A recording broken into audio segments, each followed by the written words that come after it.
नमस्कार बच्चों, मेरा नाम है राहुल और आप देख रहे हैं मैं सीबीएसई क्लास। तो जो आज आपकी वर्कशीट आई है वो है लहासा की ओर से। तो पिछली बार जो वर्कशीट 67 थी वो भी लहासा की ओर से है, लेकिन और पीछे चलते हैं तो 64 पे ये भी आपका लहासा की ओर से था। लेकिन और थोड़ा पीछे चलते हैं, अरे एकदम से पीछे नहीं जाएंगे भाई, और पीछे चलते हैं तो वर्कशीट मेरे पास 16 13 भी है। तो जो आपकी जो वर्कशीट मैच खाती है लहासा की ओर से, तो ये आपकी मैच खाती है 16 से, क्योंकि 16 वाले में पढ़ेंगे तो देखेंगे हम कुछ आपके प्रश्न मिल रहे हैं यहाँ से। ठीक है, तिब्बत की जमीन बहुत अधिक छोटे छोटे जागीदारों में बटी है। तो तिब्बत की जमीन छोटे छोटे जागीदारों में बटी है। और लास्ट में देखते हैं भिक्षु नमसे से विदाई लेकर चल पड़े। तो लेखक ने नमसे से विदा ली और चल पड़े। ठीक है, थोड़ा सा गड़बड़ो। ठीक है, तो कहने का मतलब जो 16 है ये आपका 70 से मैच कर रहा है।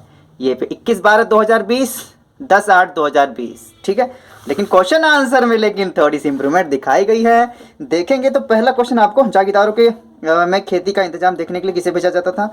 तो यहाँ पे आपको, ठीक है, तो ये आपको ये क्वेश्चन नहीं मिला है, लेकिन ये है कंजूर किसे कहते थे। प्रश्न नंबर 3, कंजूर किसे कहते थे। ठीक है, अगर ये लिखना है तो वर्कशीट नंबर 16 भी देखना है, तभी आपको मैच हो जाएगा। और 2-3 चीज़ें और है, लेखक क्या करने मग्न हो गए थे। ठीक है, तो ठीक है, और आके लिखते हैं। तो कुछ कुछ बदलाव हैं, ऐसी बात नहीं है, सेम चीज़ें दे दी गई है।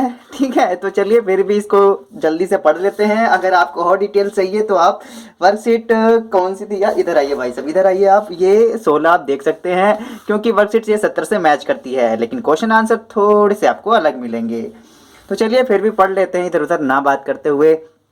तिब्बत की राजधानी लहासा, ठीक है, की यात्रा पर निकले इस पाठ के लेखक राहुल सत्रयान अपनी यात्रा के आखिरी पड़ाव के आगे बताते हैं कि, लाइट बंद करना, पीछे से थोड़ा सा अजीब सा लग रहा होगा नहीं।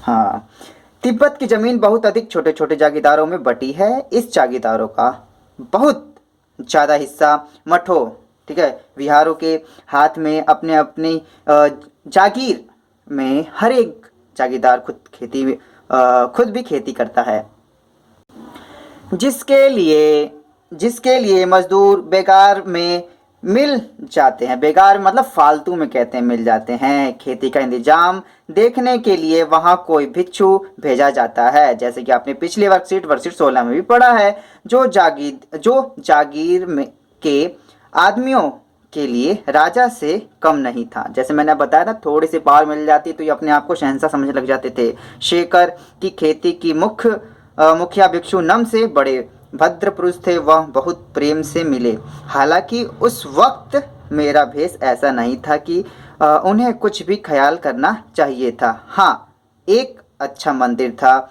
जिसमें कंजूर बुद्ध वचन अनुवाद जिसमें रखे थे। ठीक है, में हस्तलिपि 103, कैमरा से चल रहा है ना, हाँ, पोथियाँ रखी हुई थी। मेरा आसन, जो बैठने वाला होता है, आसन भी वहीं लगा था जहाँ पे बैठा जाता है। वह बड़े मोटे कागज पर अच्छे अक्षरों में लिखी हुई थी। एक एक पोथी 15-15 शेर, मतलब एक शेर में 5 किलो होता है, शायद आपको ना पता तो बता देता हूँ, शेर से कम नहीं रही होगी। सुमित ने फिर आसपास अपने यजमानों के पास जाने के बारे में पूछा। मैं अब पुस्तक के भीतर था, इसलिए मैंने, मतलब पुस्तक के पढ़ने के लिए मग्न थे ये लेखक, इसलिए मैंने इन्हें जाने के लिए कह दिया। दूसरे दिन वह गए। मैंने समझा था 2-3 दिन लगेंगे, लेकिन वह उसी दिन दोपहर बाद चले आए।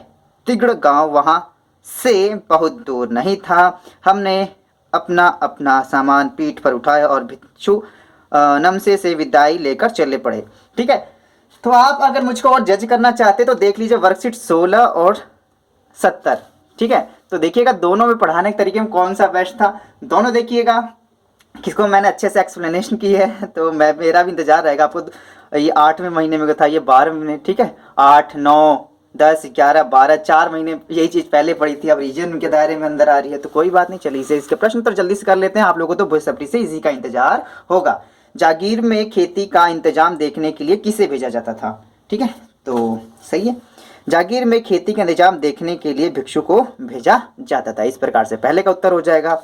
दूसरा है, शेखर की खेती के मुख्य भिक्षु का क्या नाम था। जिस गद्यांश को पढ़ के लिखना है, गद्यांश के हिसाब से तो उसमें नम से ही लिखा पड़ा है, तो आपने यही लिखना है। शेखर की खेती के लिए भिक्षु नम से थे, वे बड़े भद्र पुरुष थे। बस ये हो जाएगा आपका। पिछली बार भी हमने यही लिखा हुआ था। कंजूर किसे कहते हैं? कंजूर, जैसे कि इसमें भी आया कंजूर, वैसे कंजूर इसमें वाला में भी आया था ना, आपका वर्कशीट 16 में भी आया था। जिन पोथियों में बुद्ध वचन के अनुवाद थे उन्हें कंजूर कहते थे। हो गया आपका तीसरा। प्रश्न नंबर 4, लेखक ने इस बात सुमति को अपने यजमानों के पास जाने के लिए क्यों कह दिया? क्योंकि लेखक बहुत ही मग्न हो गया था पोथियों को देखने में, पढ़ने में, ठीक है। तो इसी प्रकार लिखें, सुमित को अपने यजमानों के पास के लिए इसलिए वो कह दिया, पास जाने के लिए, पास जाने के लिए इसलिए कह दिया क्योंकि लेखक पुस्तकों को, ठीक है, भीतर था, भीतर नहीं आएगा, पढ़ने में मग्न थे, ठीक है। इस प्रकार से लिख देंगे। भीतर कहने का मतलब उसमें लीन थे ना, ये कहने का मतलब था, पुस्तक के अंदर दब थोड़ी ना गए थे। प्रश्न नंबर 5, प्रश्न नंबर 5 बताना है यहाँ पे, आपको अपने विचार से लिखना है यहाँ पे, ठीक है। हालांकि उस वक्त मेरा भेष ऐसा नहीं था कि उन्हें कुछ भी ख्याल करना चाहिए था। उक्त कथन के अनुसार हमारे आचार व्यवहार के तरीके वेशभूषा के आधार पर तय होते हैं। आपकी समझ से यह उचित है अथवा अनुचित, अपने विचार लिखिए। तो ठीक है, अपने विचार लिखने, आपको इसे बढ़ा के भी लिख सकते हैं, घटा के भी लिख सकते हैं। मैंने छोटा सा इस प्रकार से लिखा हुआ है, मेरे विचार में आचार व्यवहार के तरीके वेशभूषा के आधार पर तय नहीं होने चाहिए, क्योंकि व्यक्ति की वेशभूषा उसके विचारों को रोक नहीं सकती। क्योंकि देखो, अगर आइंस्टाइन के बारे में, अगर किसी वैज्ञानिक के बारे में करते हैं, अगर वो धोती कुर्ता पहनता तो क्या बल्ब नहीं खोज पाता? तो ऐसी बात नहीं है, वेशभूषा को आधार नहीं मानना चाहिए। इस प्रश्न को और आप बढ़ा के भी ले सकते हैं। तो माई बेसिक क्लास की इस वीडियो को देखने के बाद कैसा लगा? तो वर्कशीट एक बार 16 जरूर देखिएगा, उसमें कैसे एक्सप्लेनेशन किया मैंने, क्योंकि ये 4 महीने की अंतराल में सेम वर्कशीट पढ़ रहे हैं, बस प्रश्नों का अंतर है। जो कि आपके प्यारे प्यारे बच्चे जो आप कमेंट देते हैं ना, तो डीओई वाले इसे भी पढ़ते हैं, इस बात का मुझे भी लग रहा है। अब तो प्यारे प्यारे कमेंट करते रहिए। माई बेसिक क्लास इस वीडियो देखने के लिए धन्यवाद। जय हिंद, जय भारत।